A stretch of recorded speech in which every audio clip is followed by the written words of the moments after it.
Welcome to Intangify, where we discuss the intangible aspects of business. I'm Matthew Asbell, your host, and our guest today is Margarita Eberline. Margarita is with a company called Marketing Boss and deals obviously with marketing, largely for the legal services industry. She also runs a podcast. I had Margarita over actually as a guest speaker in one of my classes at Fordham Law, maybe about a month or so ago, where we actually talked about things that clients or potential clients or customers do and how do we respond to that. So we're going to really look at some of the intangible aspects of marketing and specifics as it ties into your customers and your customer service. Margarita, welcome. Glad to have you here. Thank you so much for having me. Glad to be here. So I want to start out sort of with a more abstract concept. You do marketing and marketing consulting. In your view, how is marketing relevant to any business? Is it essential? Is it an add-on? What does it do? What's the benefit of marketing? I love the question, and I'm going to have an intangible / existential answer. So marketing is really interesting because when I talk to non-marketers, especially business owners, that maybe get mostly referral business, they tend to say, I don't do marketing. And I say, your face is marketing. Your logo is marketing. The way you treat people is marketing. So the way that I define marketing is it's how you make people feel. And I don't think marketing fits in that box that we try to put it in where we think, oh, social media is marketing. A website is marketing. Effort is marketing. No, marketing is always happening. Marketing is expression. Marketing is the experience that people have of you as a person, of your brand. And there is no such thing as I don't do marketing, because if you show up and you provide good customer service, that's marketing. So in my mind, for businesses, marketing is not even a choice. Like either you're marketing intentionally or you're marketing unintentionally. Those are the choices. I think that there are certain words that in my business, right, in the world of trademark law, all words have color to them. And the context and color in which you hear words and see words influences how what you perceive of them. And I think marketing is one of those words, like networking, that I think people are a little afraid of because it's a little bit in your face. It feels more like you're forcing something on someone, maybe something that they don't want, or you're asking someone to sell when they don't want to be a salesperson, even as I think you might acknowledge we're all selling something. Exactly. You read my mind. Yeah. Marketing and sales and networking are like curse words to some people because they're so loaded, right? I don't do that. Like there's this mindset, like I read people's expressions and I can tell I'm going to say judgments behind those words, those labels, and what those concepts are based on their expression. And a common one, because, at Marketing Boss, we lead marketing, but we also get into sales because for us, it's like you can't separate them. They're just two sides of the same thing. And we talk about, are you a salesperson? We ask people that question. And 9 times out of 10, especially in the legal space, I'm not a salesperson, almost like they're offended at the thought, right? But what if I told you that if you're a parent trying to get your kid to throw out the trash, you're a salesperson? Like you're persuading, you're nudging, you're leading. And by the way, you're also kind of sort of a marketer. Like the moment that you influence other people's behavior, you're both a salesperson and a marketer. And those are things that, again, I see them as the same thing. They're just two experiences of the same energy. Marketing is top of the funnel, the way that you attract, the way that you make people feel, the way people see you. And then sales is the actual experience that seals the deal, that builds the relationship. And then at one point they like blend, right? If you've thought about a sales funnel, you have marketing is your visibility, right? And then you have sales as your conversion. But then when you have an existing customer, that continuing relationship, that upsell, that resell, that referral, all the stuff, that's all marketing and sales like meshed together. Those still sound like bad words. Upsell, resell.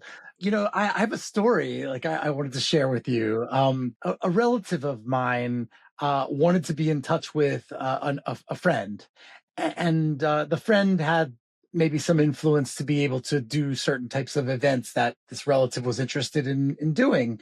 And so asked to be introduced, and I introduced them. It was very informal and friendly, and not with an objective in mind, just, oh, hey, you should know so and so. The relative proceeded to say to my friend, I want to network with you. Use that language. I want to network with you. And later on, the friend came back and said, I don't know about this relative of yours. You're like, the way they said they want to network with me, like it became this thing that was so inhuman. So I'd love to hear your response to that. So again, I'm really big on NLP, neuro linguistic programming, and being strategic with the use of language. And I adapt the language that I use based on what I'm picking up, how people react to what I'm saying. But before I get into that, let's unpack the idea of networking, sales, and marketing. They are associated and they're loaded because many people associate them by definition. And these are mindset things, okay? With manipulation, control, with taking. So when I see somebody's facial expression and I talk to them about sales, marketing, networking, and their facial expression is right, or anything along those lines, I already know that their belief, and I can safely assume that their belief is that when I say sales, when I say marketing, when I say networking, I'm talking about manipulating, taking, using, abusing. And at Marketing Boss, one of the things that's so powerful about our Connect Convert methodology for sales, for law firm sales specifically, but I think it applies to any business, is that the premise, the foundation is we don't believe in manipulation. We don't believe in persuasion, which sounds insane, right? Because you think about marketing and sales, and those are the associations. Our philosophy and my philosophy as a human and as a marketer, and I consider myself a conscious marketer and a conscious salesperson, is I'm not seeking to take, I'm seeking to give. I'm not seeking to control, I'm seeking to help somebody else identify if there is alignment. So to use a super basic example, when I ask my child to throw out the trash, am I using my child as human labor in my home? No. I'm asking my child to throw out the trash because I know it's something that's good for my child to learn responsibility, right? The way that I ask, the way that I persuade, and I turn it into a game. Oh, let's play the trash takeout game. Let's see who can take it out first. I'm bringing a fun energy and I'm bringing alignment to the benefit of my child. The moment that I turn it into a game and I'm now asking my child to harm themselves, that is manipulation, right? So the line for me is, if my intention behind sales, marketing, networking, I'm going to say heart to use a touchy-feely word, if my heart is set on, can I help this person by identifying an alignment between something that they need and something that I need, or something that I want to do and something that they want to do, then that's where I'm going to go with the marketing, with the sales, with the networking. For me and our philosophy and everything that we teach, whether it's a marketing campaign that we put together or sales training, we're always talking about marketing, sales, networking, all those things around the premise of we are here to find alignment. We are here to give. We are here to add, never to take. Because here's the thing, even when you take, now your mindset is of lack, of there's not enough, of I win, you lose. And that kind of energy ends up blowing up in your face. So I'll give you a very real example. If I advertise, I am the #1 law firm in the country, and I'm doing it because I know you're going to want to click on my ad, but I know bleep well, right? That I'm not set up to deliver, and I just want you to sign up, and I just want to get the money. That's only going to last for so long because the sales experience is not going to match the alignment that it's not authentic, right? So what's going to happen is people are going to click, people are going to call. And because you have that kind of firm culture, your staff is more than likely not going to be nice. People are going to be overworked. You might not even sign up cases, right? And then even if you do, at the end of the day, you'll end up getting lots of negative reviews. Didn't deliver. They promised they cared, but they didn't, right? And then it all just kind of falls apart. So that mentality of, I just want to take, but I'm not thinking about what I'm going to give, I think is part of the problem, and why I'm going to say when some business owners or brands do it wrong, where they're just thinking about, I just want the sale. I just want the connection, the network, right? I just want your Rolodex, to date myself. Or I just want the click. It really gives marketing, sales, networking, all those things a bad name, when in my view, and this is something that I'm very passionate about, like, it doesn't have to be that way. Like, when it's about giving, when it's about alignment, it can be beautiful. It can be a great opportunity for you to grow, make a lot of money, and help people in the process. There's also this other belief in the other extreme, and this I find is a trend with people that say, I don't advertise, right? Where to be good, to be truly good and truly a giver, then you have to not sell, not advertise, not do those dirty things, right? And that's flawed too. One of the biggest things that frustrate me is when I come across, because I work with a lot of attorneys, but any business owner, when I come across an attorney that's really good, that like really cares, that, like the attorneys that like, pray over their cases and know everybody's name, like those attorneys sometimes have this mindset of, in order for me to stay pure, in order for me to stay good, I can't be salesy. I can't put myself out there. I can't advertise because it's going to contradict. And I call BS on that, because here's the deal. If you're good at what you do, you have a responsibility to get in front of your ideal customer before your competitors, who don't care, who are going to take their money, who are going to lie, cheat, and steal and not treat them well, before they do. And that's the way that I see that. I feel like marketing is something that is inevitable. And it's also a responsibility, especially for people that are committed to providing an amazing service or even an amazing product. It applies to any other business. So I really appreciate those comments. I want to play a little bit of a devil's advocate, in part because I've had enough interaction with you to know that you mean what you say and that your heart is in the right place. But I'm sure that there's some watcher, listener of this show, of this program out there, listening to you say these things about giving and alignment, and absorbing that and saying, that's just another way of selling. That's just another way of taking, because you portray yourself. And I would say I do the same. At least I like to think that I do. You portray yourself as caring and trustworthy and giving and aligned. And that's how you sell yourself. I think the devil is in the details. And when people get to experience interacting with you and working with you, to know that it's authentic. And I'm sure over time they would see that, but someone out there is listening to you and going, that's her sales pitch. That's how she takes. She tells them that she gives. What's your response to that? It absolutely is my sales pitch. But the difference between me and somebody who maybe has a mindset of taking is that I work like HELL to back it up. And I may not be a perfect person, but even when I do make a mistake, I try to make it right. And so that's the difference. That, yeah, it is. Because it's give and take. It's not give either. Like, there's got to be balance. The example that I gave you of the self-sacrificing business owner, I lived that at one point in my life. And what ended up happening is I couldn't serve as many people because I was so concerned with giving to everybody else, but not myself. And there was an imbalance. Like, both extremes are not good. And yeah, absolutely. I take a lot. I charge really healthy rates, but I want to provide value that's triple whatever it is that I take. That's my mindset. That's my intention. And yeah, but absolutely. Like, I have to take, I have to eat. Like, we all do. And that's not a bad thing.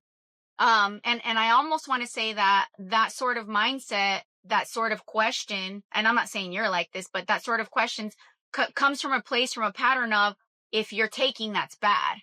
But I don't think it is. You have to take. I say that if you don't take, that's bad, because there's an imbalance. I find a lot of really amazing attorneys get burnt out because all they do is give. And then they don't have anything else to give. They get sick, or, like, things happen. And so I don't think that's good either. So, yeah. I think that the interpretation from the outside, the person who doesn't know you, the person who doesn't know me, who hears, the idea of mutuality, alignment, giving, that imbalance. I think that the issue for them, if they don't know you, is trust. And trust, for some people, for many people, trust is not an instantaneous thing. It's something that you need to develop and earn over time. But when you're in a service-oriented business, there needs to be some level of immediacy to that trust.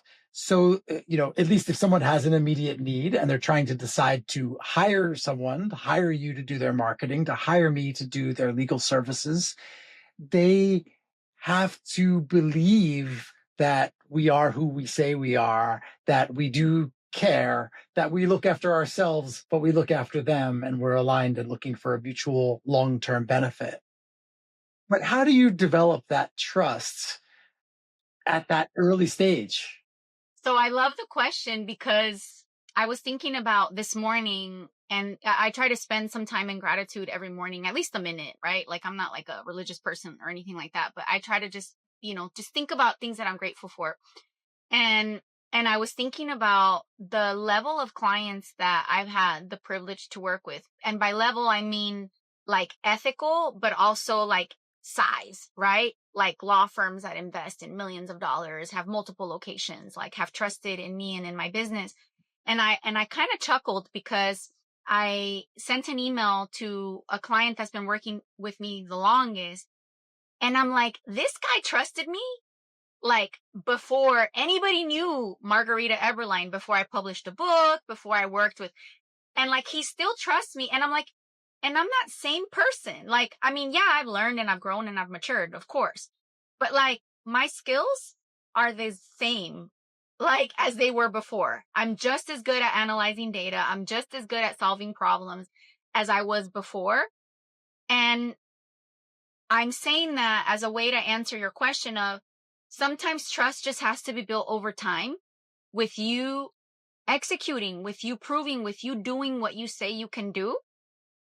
But sometimes, if you're blessed like me, and I don't have an explanation for this, and maybe if somebody looked at me in a petri dish, they could tell me what it is.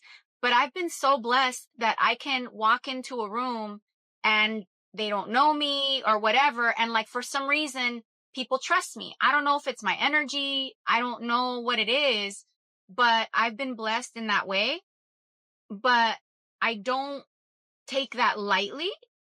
I take that as a huge responsibility, and I try to be responsible with the way that I care for people's trust. And I can think of an example where I've even had to learn how to like be even more assertive. And I'll explain. I was having dinner with a client last night, and he's like, "Wait, you suggested this idea 3 months ago, but then you asked me what I wanted to do. You should have just told me what to do." And I'm like, "Yeah, but like, I have to have some respect for, this is your business."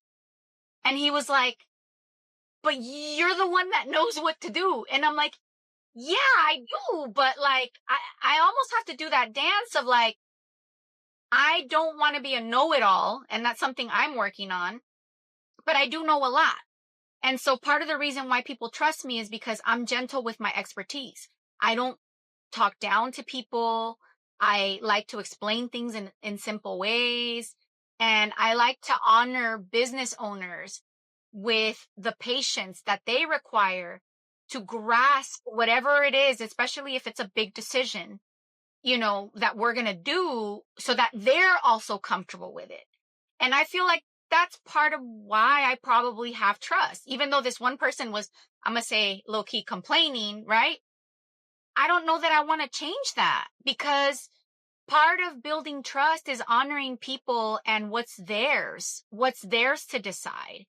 Even if you're the one that knows everything, it's like if you go to a doctor and the doctor diagnoses you, you decide if you want to go through chemo or not, right? Like, a doctor presents you with options. And I think that's part of what building trust is about. If I was reckless, if I was inconsiderate, if I was an egomaniac, I would probably be doing what this person was asking me to do. I'd walk in and I'd manipulate business owners to do exactly what I know is good for them. And I would have a complete disregard for how they feel, their process, their journey. And I would just get it done, and it probably looked the same on paper, right? I'd get them the same results as I probably am now, maybe even a little faster. But then, like, to me, that just doesn't feel like I'm honoring the person. And I think that's part of why people trust me, because they know that I would never impose my expertise, and in marketing, there's no guarantees too, right? I can tell you what's the best play marketing wise, in my professional opinion, but the market's going to do what the market's going to do at the end of the day. So, why would I dismiss a business owner's, I'm going to say, bad idea as a bad idea if there's a possibility that I could be wrong? Like, I feel like I honor business owners more when I take into account what their gut tells them, what they think, what they want to do. And I balance that with my expertise, and I work together with them hand in hand. And again, that's part of how I feel like I've built trust, because that's my approach with people that are aligned, right? We go back to that concept with people that are aligned with me. If you want somebody to boss you around and tell you what to do, maybe that's not me. We're not aligned, right? I'm not going to sell you my services. But yeah. What you're saying really rings for me very true as well. In my legal practice, it's the same. We have the issues of imposing on our clients what they should do, recommending, giving options, the same issues. And I think all customer service industries have this idea of what we're supposed to do is present what the options are, maybe have a recommendation, but then let that be influenced and tweaked and listen to what our client, our customer wants from us. And I'm like, okay, it's your decision, and I'm here to support that. So I think that that's a really important thing, that sort of non-imposition, but you're lending your expertise, and you're there for a reason, because you have that expertise and they can consult you and then ultimately decide what they want to do. So totally with you on that. Another point you touched on without saying it the way I'm going to say it, but I really liked it in the context of this podcast and what we talk about here, which is we talk about intangibles, various kinds of intangibles. And you talked a little bit about, you don't know why, you don't know what it is, but for some reason early when people see you, you walk into a room, people trust you. You have and I'm going to call that charisma, that you have a kind of a charisma that, people feel that they can trust you. And thank goodness that when they do, you deliver on that, because I think if you didn't, that would be a very different story. But I think this idea of charisma as an intangible is a valuable one. I believe that I have this also. I don't know if I have it or if I have it to your level.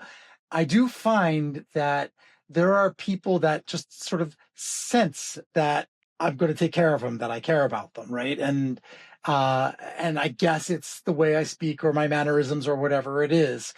But I don't feel like it's anything that I do, and I don't think it's anything I could do if I wanted people to think that way. I think to some degree, it has to be who you are, authentically. But I think it's a really valuable thing in a business like you're in, or in a business like I'm in, where we need them to trust us, and we need to give them that feeling of trust in order to help them. A quick anecdote. Last night I was talking late at night with a potential client in China who has a particular problem.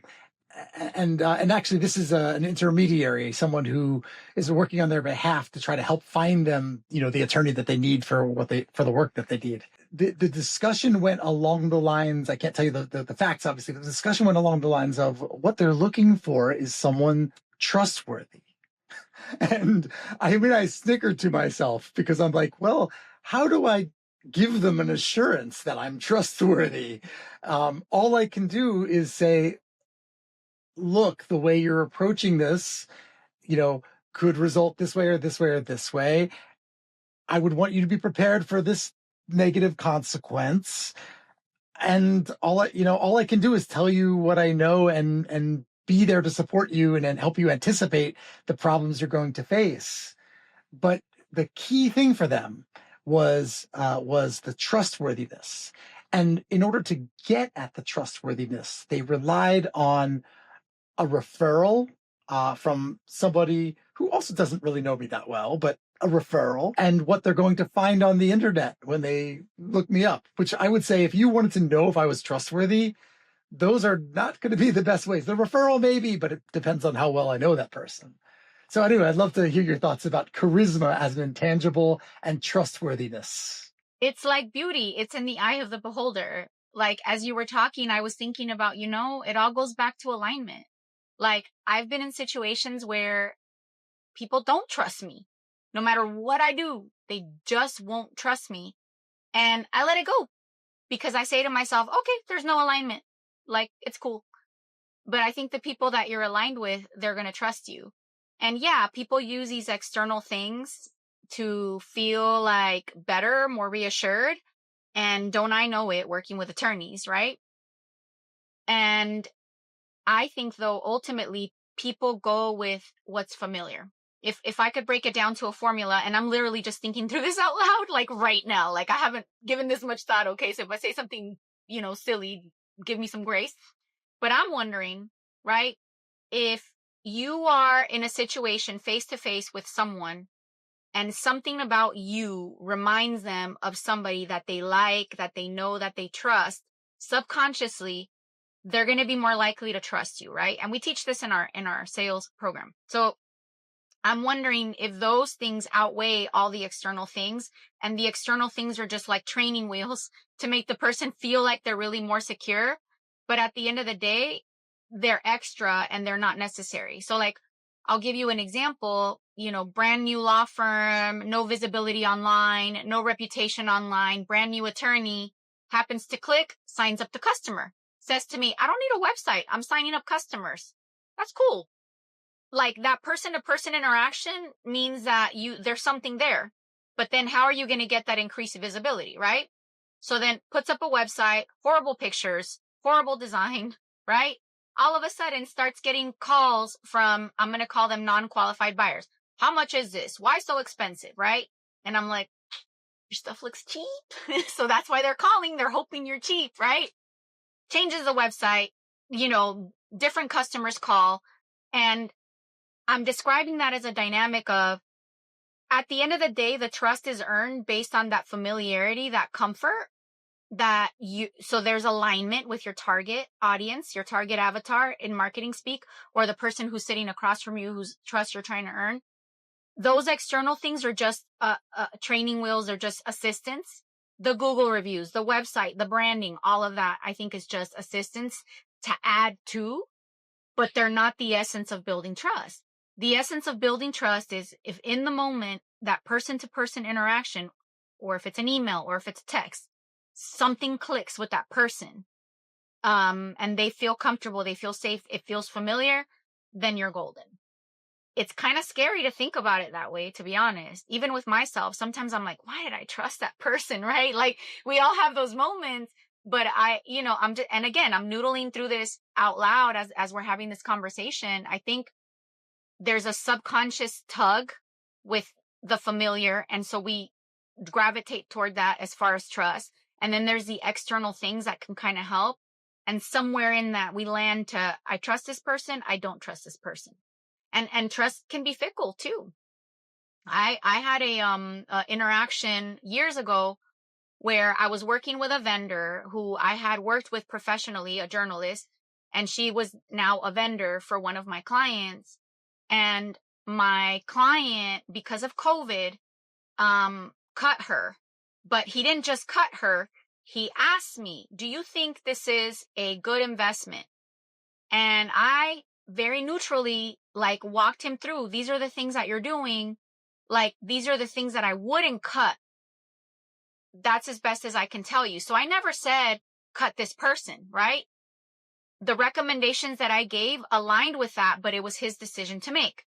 He goes to this person and he says, I'm letting you go because Margarita said I should let you go, right? So she calls me and she's like, how could you? I thought we were friends. And I was like, how could you? I don't hear a question. I don't hear you asking me, hey, so-and-so said this. Is it true? The fact that you're not asking me the questions is concerning to me. Like, what's going on? So that's an example of, I thought there was trust. She thought there was trust. There was a disconnect, and that one little thing blew the trust up, and there was never even a conversation of, hey, by the way, like for me, if I really trust somebody and I hear something or I feel uncomfortable, because I trust the person, I'm going to address it. I'm going to ask the question, hey, I'm getting the impression that, or I heard that, or I'm understanding, or I'm seeing, or I'm feeling, help me understand if that's the case, or help me understand if I'm spot on. For me, like, I'm going to have that conversation. But many people that have, I'm going to say, trust issues or trauma around trust, like, they just don't really trust anybody. And there's really not much you can do there, right? So going back to building trust, there's only so much you can do. If there's alignment, there's going to be trust. If there's not alignment, no matter what you do, there's not going to be trust. If there's familiarity, there is more likely going to be trust.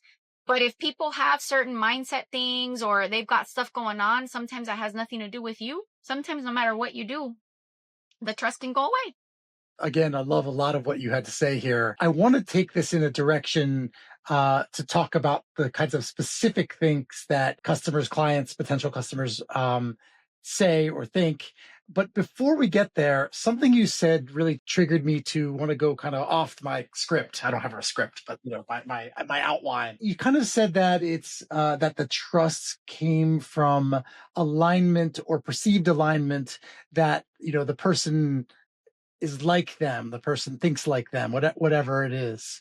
And the thing that occurred to me while you were saying that, which was not what you were trying to say, I don't think, but nonetheless, the thing that occurred to me was demographic, DEI. So you're Latina.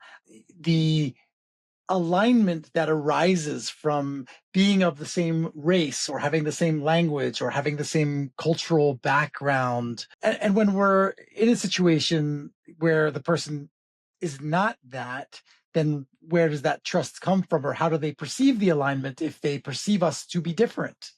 Right? I'm a Caucasian American born, person. Maybe people, would not align with who I am based on who they are. I love it. Let's unpack that. I do want to point out that comment that I made about people trust what's familiar, that's not my opinion. That's not something that I figured out. There's data on this. So there's data out there on this. And I feel that's an important point. Because, somebody can argue with me for days about that's not true. It's psychology and there's data to support this. People are more likely to trust somebody that reminds them or that feels familiar. Okay. And if you want to do research on, narcissistic abuse and why people always date the same, person that beats them over and over, it's all along that same research, right? There's this subconscious gravitational pull toward what's familiar. So I wanted to get that out of the way. So how does it happen when you're so different, right? We're not as different as we realize. And I think that we find ways to connect even with people that are different than us. I had a really good friend who's like my family make an observation that I didn't realize about myself. We were in Tulum and we were traveling with a group, and the group was called Black in Tulum. I am not Black, right? But I ended up with this group. And so I'm having a blast. And whether we were getting tacos on the street in Tulum, I was connecting because I was speaking Spanish. Whether we were in, the whatever, like listening to music, I was dancing hip hop because I like hip hop, right? I authentically was connecting with different aspects of different cultures because it's authentically me. Like, I like hip hop. Like, I also like Metallica. I also speak Spanish and I like rancheras and, and my dad was a construction worker. So like I can connect with people, at a lower socioeconomic level and just not be intimidating. But I also went to Berkeley where I connected with people that were wealthy from, really amazing, powerful families. And, I've done business with like so like all those things I've absorbed with my experiences. So now I'm kind of like this chameleon that even if I'm standing across the table from a Black business owner, a Hispanic business owner, or a Jewish business owner, or what, I'm going to find a way to connect and build trust, but it's authentic. I'm not appropriating, right? It's like one of my friends, who she's absolutely loves hip hop and we both look like we don't belong, with hip hop, but, and she's like, I'm all about appreciate, not appropriate, right? And so like that's her little saying, right? And so I think that's what it is. So it just because somebody is not like you doesn't mean you can't build trust. I bet they're more like you than you realize if you just explored a little further.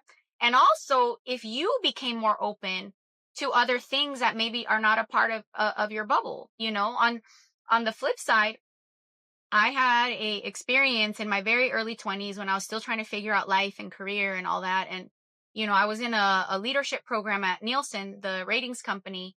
And I was living in New York and it was me and two other girls that were in this program together. So we're trying to get to know each other. And in New York, I had a group of friends, mostly Latinas, that were in my sorority because I was in a Latina sorority. And they're like, hey, let's go hang out and, bring your new roommates, right? And one of them agreed to come. And she was so panicked. And I was like, what's wrong? Are you okay? Did somebody do something to you? Like, what's going on?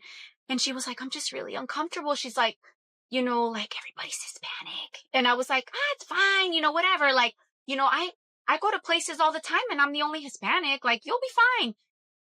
And I realized like, oh my God, like this is really scary. Right. And so like, I realized in that moment how much I took for granted that being somebody who always feels like the minority, like you gravitate and you absorb and you appreciate so many more things versus that if you don't like push yourself, it's almost like you get comfortable and it can be scary. So if anybody's listening to this, right, I'm not trying to like say that, if you're a minority, this is easier. I'm just saying for me, it was, right? Because it's like, what choice did I have? Like either I get comfortable where I'm uncomfortable or like, I'm just always going to be uncomfortable, but maybe put yourself in places where you're uncomfortable and you'll end up finding and developing and absorbing and appreciating things, aspects of yourself that maybe you didn't even know were in there that can help you then build trust with more people that look different, that live differently, that are different.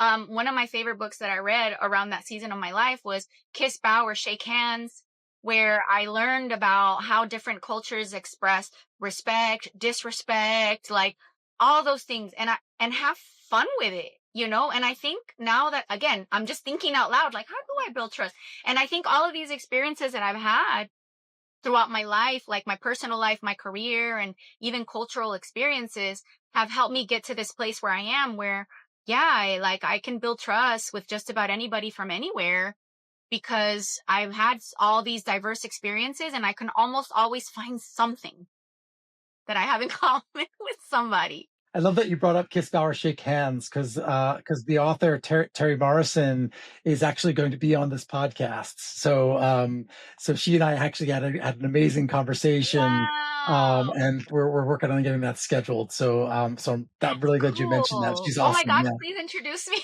I love that book. Yeah, that's awesome. I got a bunch of responses to things you've said. Not enough time to do it all, but I'm going to see what I can do.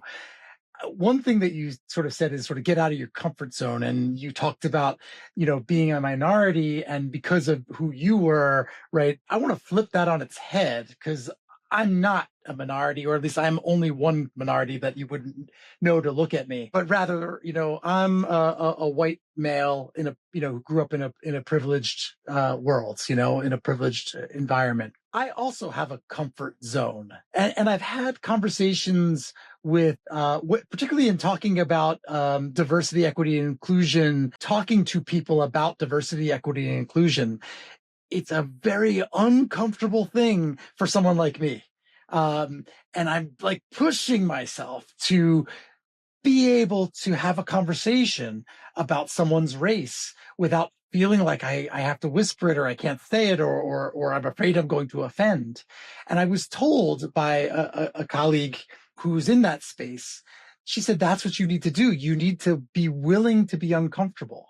And if you're not willing to be uncomfortable, then you will never really understand and never really connect. So I love that you come from it from a different angle, but it's I think the same concept. And I want to then tie in to that the issues surrounding diversity, equity, inclusion, and why it exists is because so many people look at others in one dimension. We label people based off of their race, and we use that as a shorthand to decide who they are and what they stand for, and whether we are able to align with them. And I think your point, if I sort of may paraphrase it, is essentially that we are all multidimensional. And so, as multidimensional people, there are many ways in which we can connect and align and find trust that are not necessarily about either the way we look or how we were brought up or anything of that nature. And I also want to encourage people that are distrusting of people that are not like them, right? Because I'm not saying that it's okay that it's like that. I'm just saying that's how it is according to the data, right? But I do think that it is a benefit to me and a benefit to others to be open to finding ways to understand and to connect with people that are different now from an aware place of like, I'm going to make the effort, and to also be brave enough to have the candid conversations and give each other grace. Okay. I was having a negotiation once with a law firm owner. This was years ago, back when I had an advertising agency. And I knew they had invested, I want to say $35,000 in like a video project with a vendor that was more, general market, like white, like vendor. They came to my agency, which was primarily Hispanic content, Spanish, right? And he was wanting to negotiate for like, I don't know, $5,000-$6,000, right? And he didn't know that I knew what he just spent, right? I said, I use humor. It's just me. I'm risky like that. And I flat out said, I'm like, are you trying to be cheap because we're Mexican? And he was like, oh, how?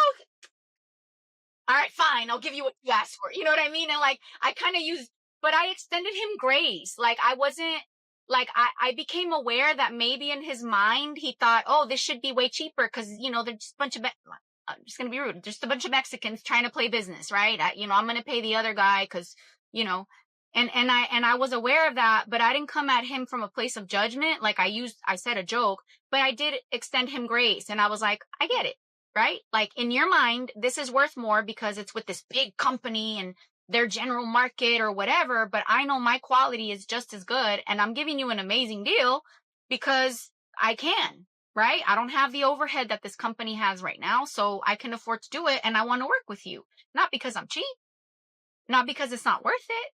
Like, and so, I wanted to share that because I think it's important that you give trust and that you do yourself a favor and that you give trust, give the benefit of the doubt, because I feel like that's how expansion happens. That's how great partnerships are made. That's how people grow, and that you have the honest discussion of, is this what's going on? Am I reading this right?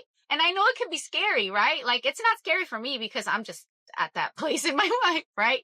But I could imagine, and my ex-husband is a white male, and I remember we had this conversation once because like I made a joke once, and he was like, "You can't say that, like I'm a white male," and I was like, "Oh, my bad." And he like, so I had to learn, like, oh, okay, and so I definitely understand where you're coming from, but I do like, want to encourage you to like give yourself grace if you're in a position where like, I don't trust, I don't get, or I don't know if, like if somebody is not trusting you and maybe they're not a white male or white female, somebody that you would assume would trust you, and you get the feeling of, like, are you, is it because I'm a white guy? Like you can say, you know what I mean? You can say that and like, let's just talk about it, right? Like maybe you're not going to use humor like me, but like, I think it's okay to address it.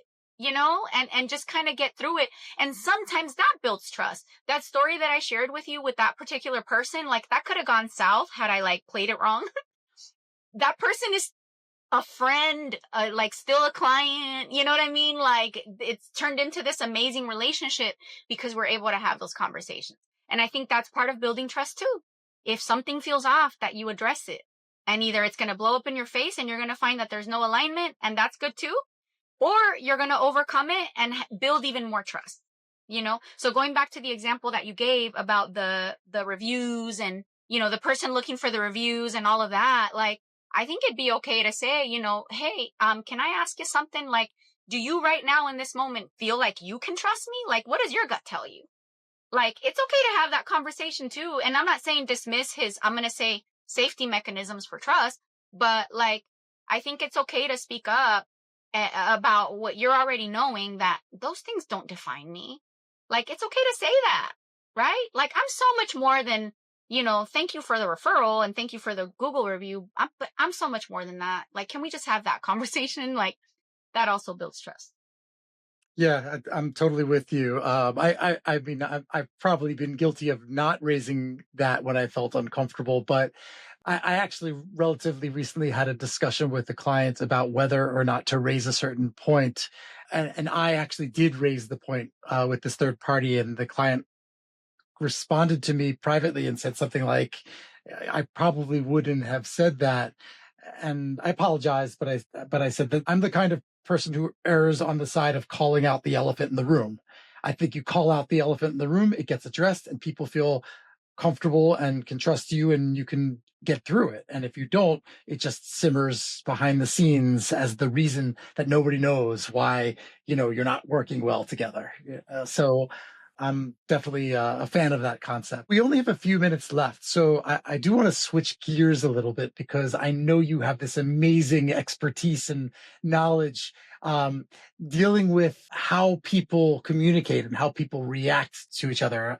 We've had that when you were a guest in my class. We talked a little bit about when a person says no, or when I can't remember all of the different examples, but I know you do. So I'm going to give you the floor to maybe talk a little bit about specific circumstances that maybe we could understand what's going on behind the scenes when we get that type of response. Sure. So to give context, I wrote a book called Connect Convert, and it's a law firm sales book because I developed a methodology to quantify so that we can have data around customer service. And as part of that methodology, I have 8 KPIs primarily that I measure, that are key performance indicators, that if somebody scores above a 7 on a scale of 1 to 10 in these KPIs, I can assume, based on the data, safely assume that they're likely to sign up a client by connecting, because remember what I said before, I'm all about alignment, right?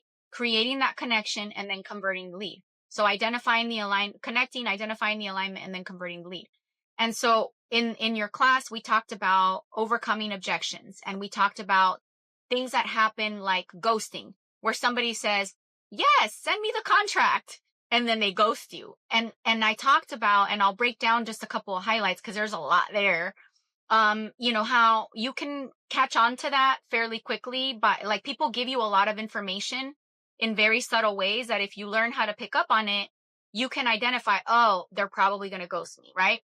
And then there's also the formula, the KPIs, that if you do these things, if they were thinking about ghosting you, it minimizes the chance. So I'll give you an example. The person says, yes, send me the contract, and you go ahead and send them the contract without taking the extra step, because you're thinking, oh, they said yes, I'm just going to send them the contract.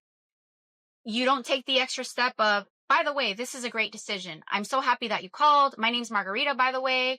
Your name was Matt, right? M-A-T-T? Absolutely. Okay, great. Listen, I'm so glad that you're doing this, because we helped somebody just like you the other day, and this was the outcome. And like, you go the extra step, right? obviously you have to read the room. If the person's in a rush and has to go, then you can't do this step. But if you go that extra step and then you go the other step of getting a commitment, having them take a symbolic action, like, Matt, your contract's going to come from info@marketing-boss.com. I'll give you a minute to write that down. When would you like me to call you to follow up? Tomorrow at 10? Okay, great. I'll give you a minute to put that in your calendar. Those are called symbolic actions. So when people say yes, and you want to get a yes with a commitment, doing those extra steps of reassuring the person, personalizing the conversation, and having them commit with some sort of symbolic action will help minimize the odds that they'll ghost you. Because now you really laid it on, right? With the reasons why they were calling you in the first place, but you reassured them that their instinct was correct. And then you've had them take a symbolic action. Again, there's data about this stuff. Like the symbolic, like if somebody writes something down, they're more likely to remember it. There's data on that. So then therefore they're more likely to follow through with the yes. So those are a couple of the key things. The other one that's always fascinating to talk about is the overcoming the objections. Like when they say no because of money, it usually means that they don't see the value. So instead of arguing about price, put price aside and talk about value. When somebody says, yes, I need to talk to my blank first, my wife, my dad, my cousin, my whatever, that can be a delay tactic, and it can be a defer tactic, or it can be like a legitimate, I can't make decisions without this person. So the best thing you can do is offer to bring that person in the conversation right then and there. And that'll usually smoke out if it's legitimate or not, or if it's a stalling tactic. And then the next thing that you want to do is try to figure out, okay, if it was a stalling tactic, what's holding them back? What questions are they not asking me, or what objections do they have that they maybe are not comfortable articulating, or what did I say that maybe rubbed them the wrong way, right? So you want to dig a little bit more with that. And then I think those were really the main ones that we spent a lot of time on. There's also the later, again, delay tactic. So you want to get at the root of, is it that this person really is paralyzed from making a decision and they really do need more time? So then you pressure with gentle pressure with how much more time do you need, or when would you be ready? Because then that has them articulate and really confess if they were just, I don't know. All right, come on. So that's how you get at that conversation. So yeah. So that's like I'm going to say a drive-by, connect, convert sales lesson right there. But yeah, a lot of what's in the book, Connect, Convert, is based on data, and you can find the book on Amazon if you want to read it. We also have a free app. It's Marketing Boss app. And it's online. So you just Google Marketing Boss app. It's available on Android, and as well as Apple devices. It's free. And we have a video course there on Connect, Convert. And each course is like 5 minutes long. So it's designed for busy folks at law firms. And it covers a lot of this. And the book does too. And then lastly, we do have a sales program that we implement with every single Marketing Boss client that has like a CMO service with us, because we're not going to help you do amazing marketing and then not convert the leads, right? And then we also have it as a standalone as well. So you can actually sign up for our program by itself.